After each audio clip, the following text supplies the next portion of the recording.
Hello students, welcome back to our official YouTube channel crack Bengal.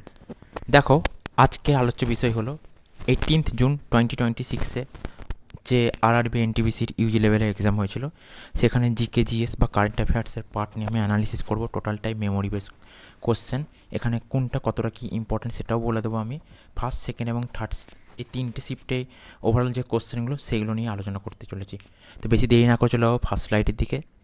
First স্লাইডে যাওয়ার আগে দেখো, আমাদের নতুন ব্যাচ চালু হচ্ছে বা শুরু হচ্ছে। এখানে কী কী ব্যাচ থাকছে: ডাব্লিউবিপিএসসির ব্যাচ থাকছে, আইসিডিএস, অঙ্গনওয়াড়ি, পঞ্চায়েত আছে, ফায়ার অপারেটর, ডাব্লিউবিপি, কেপি, মানে যত রকমের শুরু থেকে শেষ অবধি, মানে নিচু থেকে ওপর অবধি যে যে ব্যাচগুলো আছে সেইগুলো এক ছাতার তলায় চলে আসছে।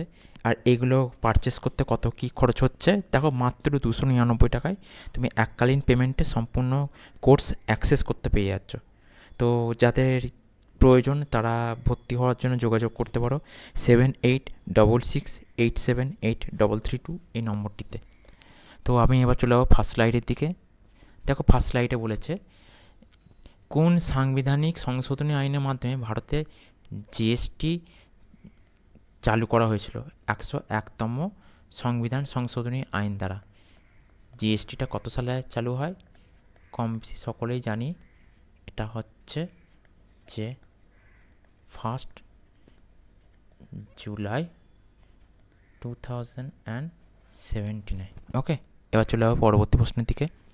দিল্লির কোন সুলতান তার সেনাবাহিনীতে দাগ ও চেহারা প্রথা চালু করেছিলেন?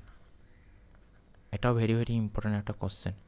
তো এখানে দেখো, দাগ আর চেহারা, এই যে দাগ চেহারা না, চেহারা, এই প্রথার আরেক নাম হচ্ছে হুলিয়া। ওকে, দাগ আর হুলিয়া বা দাগ আর চেহারা বলে। এটা হচ্ছে আলাউদ্দিন খিলজি করেছিল। পরবর্তী প্রশ্ন, ইতিহাসের প্রাথমিক পর্যায় বা প্যালিওলিথিক যুগ বা পুরাতন প্রস্তর যুগ প্রসঙ্গে এটা প্রশ্নটা আছে, প্যালিওলিথিক যুগ সম্পর্কে নিম্নলিখিত বৈশিষ্ট্যগুলোর মধ্যে কোনটা সত্য? ওখানে সত্যগুলো নয় যেগুলো দিয়েছিল, আর সত্য দিয়েছে। তো এইগুলো একটু কনফিউশন হয়, তোমরা দেখে রাখবে।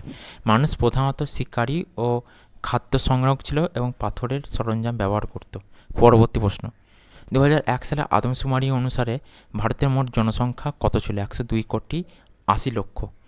2011 চলছে, তো 2001টা দিয়েছে, 2011 অনুযায়ী যদি বলে তাহলে হবে, সরি আমি এটা ভুল করে ফেলেছি, 121 কোটি।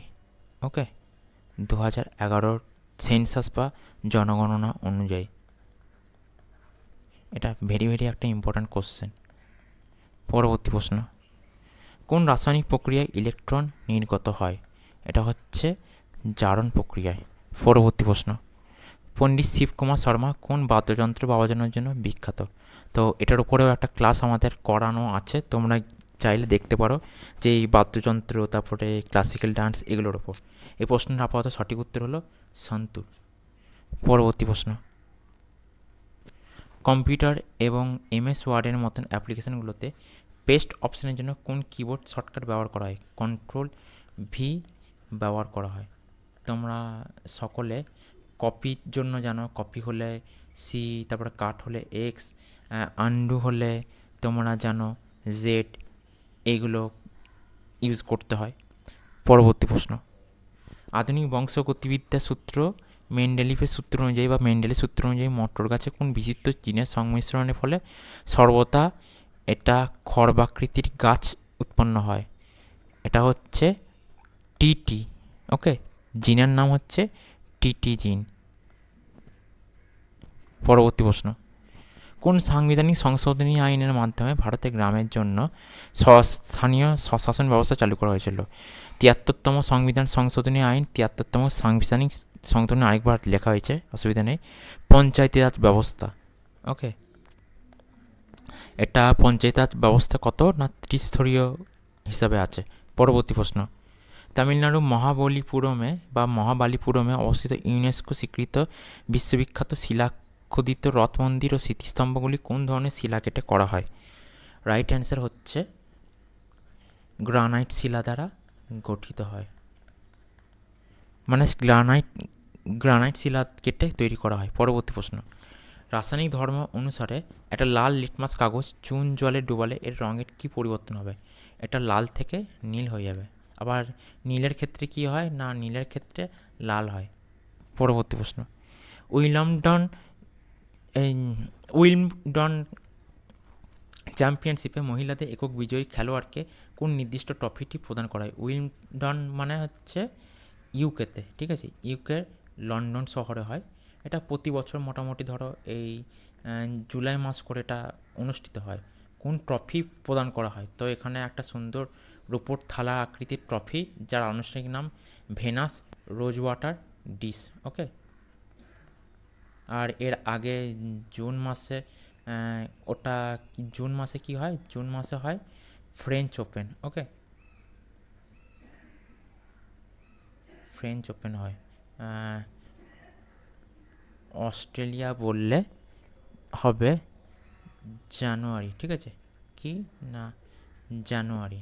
আর ইউএস ওপেন বললে মোটামুটি ওই সেপ্টেম্বর করে, ঠিক আছে, অগাস্ট সেপ্টেম্বর করে হয়। এই সময়কালগুলো একটু মনে রাখবে।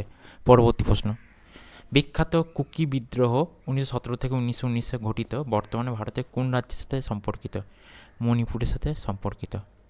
পরবর্তী প্রশ্ন, ভারতীয় নাগরিকত্ব আইনের বিধান অনুসারে কোনো শিশু ভারতের বাইরে বা বিদেশে জন্মগ্রহণ করলে নাগরিকত্ব লাভের জন্য তাকে কত সময়ের মধ্যে কনসুলেটে নিবন্ধন করতে হবে? জন্মের 1 বছরের মধ্যে কনসুলেটে নিবন্ধন করতে হয়।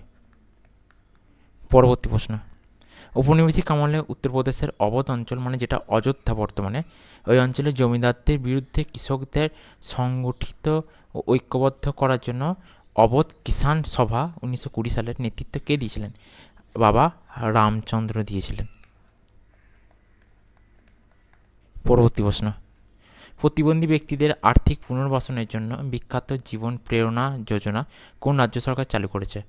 মহারাষ্ট্র সরকার চালু করেছে। পরবর্তী প্রশ্ন, কম্পিউটারের স্লিপ মোড F5 কি এবং র্যাম রম, এখানে লিখে দিচ্ছি, স্পেলিংটা ভুল হয়েছে তো, এর প্রধান কাজগুলো কি? ঠিক আছে, স্লিপ মোডে কম্পিউটারকে কম শক্তি খরচের অবস্থায় রাখে, F5 শর্টকাট পৃষ্ঠা রিফ্রেশ করতে ব্যবহৃত হয়, এবং র্যাম হলো একটা উদ্বায়ী প্রাথমিক মেমোরি। এই র্যাম রম যে জিনিসটা, এই র্যাম রম জিনিসটা তোমরা দেখে যাবে, র্যাম রম থেকে কোশ্চেন আসবে। পরবর্তী প্রশ্ন, নবম শতাব্দীতে ক্ষমতা দখলের জন্য চোল রাজবংশ কোন প্রধান রাজবংশকে পরাজিত করেছিল? মুত্তারাইয়ার বা পাণ্ড্যদের। পরবর্তী প্রশ্ন, উইন্ডোজ ফাইল এক্সপ্লোরার খুলতে কোন শর্টকাট কি ব্যবহার করা হয়? কিবোর্ডে একসাথে উইন্ডোজ কি প্লাস ই চাপলে কম্পিউটারে মাই কম্পিউটার বা সরাসরি একটা ফাইল এক্সপ্লোরার উইন্ডো খুলে যায়।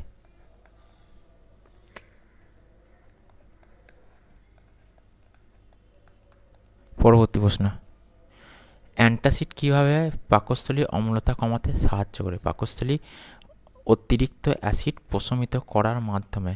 পরবর্তী প্রশ্ন, প্রাচীন ঋগ্বেদের মূল বিষয়বস্তু কী? এ তো ভেরি ভেরি ইম্পর্ট্যান্ট একটা কোশ্চেন, অনেক পরীক্ষায় এগুলো রিপিট আসে। দেবদেবীদের উদ্দেশ্যে স্তোত্র প্রার্থনা। ঋগ্বেদ হলো 10,600টি শ্লোক, স্তোত্র এবং মন্ত্রের একটি পবিত্র সংকলন, যা প্রধানত বৈদিক দেবতাদের প্রশংসায় রচিত। পরবর্তী প্রশ্ন, ব্যাডল্যান্ড টপোগ্রাফি ভারতের কোন বিখ্যাত নদী উপত্যকার একটি প্রধান বৈশিষ্ট্য? এটা হচ্ছে চম্বল নদী উপত্যকার।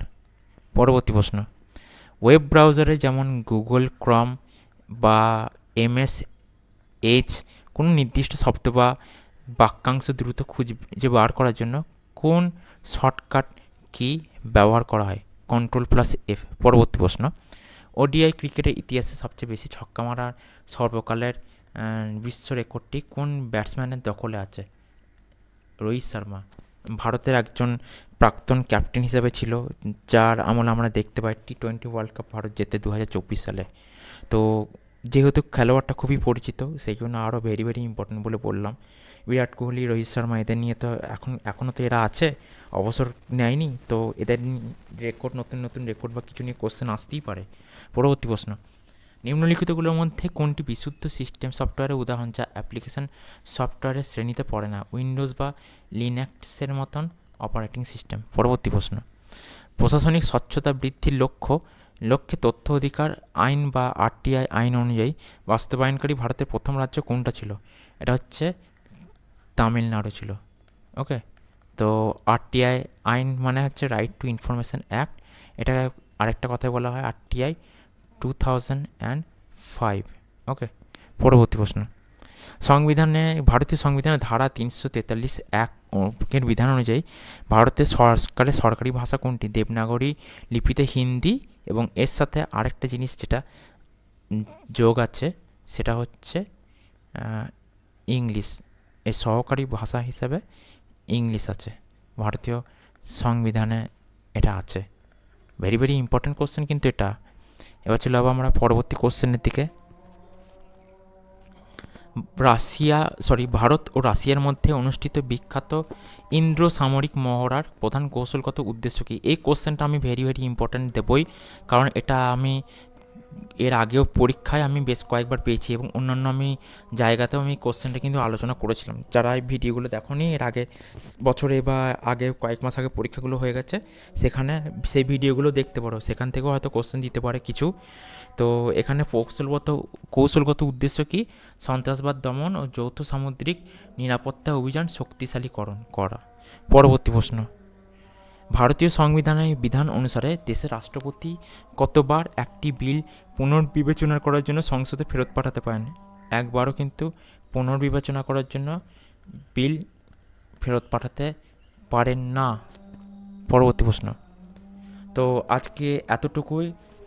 আজকে তোমাদের সাথে আমি আলোচনা করলাম আরআরবি এনটিপিসির ইউজি লেভেল জিকে জিএস বা কারেন্ট অ্যাফেয়ার্সের পার্ট। আমি এর পরবর্তী দিনে যে এক্সামগুলো হবে সেই দিনের আমি এক্সামগুলো নিয়ে তোমাদের সামনে অ্যানালিসিস করতে চলে আসবো। একটা সুন্দর ট্যাগলাইন আছে দেখো এখানে, ক্লাসটা তুমি কমপ্লিট করলে মানে তুমি হার মানোনি, আর যে হার মানে না তাকে কেউ কোনো দিন হার মানাতে পারে না। আর এখানে হোয়াটসঅ্যাপের নাম্বার দেওয়া আছে 7866878332। এই নম্বরটা যোগাযোগ করতে পারো। আমাদের হোয়াটসঅ্যাপ চ্যানেল ছাড়া আমাদের টেলিগ্রাম চ্যানেল তোমরা জয়েন হয়ে থাকতে পারো। এছাড়া ফেসবুক পেজ, ইনস্টাগ্রাম পেজ তোমরা ফলো করতে পারো। আজকে এতটুকুই, আবার পরবর্তী দিনে দেখা হবে। যদি আমার ভিডিওটিকে তোমাদের ভালো লেগে থাকে তাহলে আমার ভিডিওটা লাইক করো এবং চ্যানেলটিকে অতি অবশ্যই সাবস্ক্রাইব করো। Thank you so much.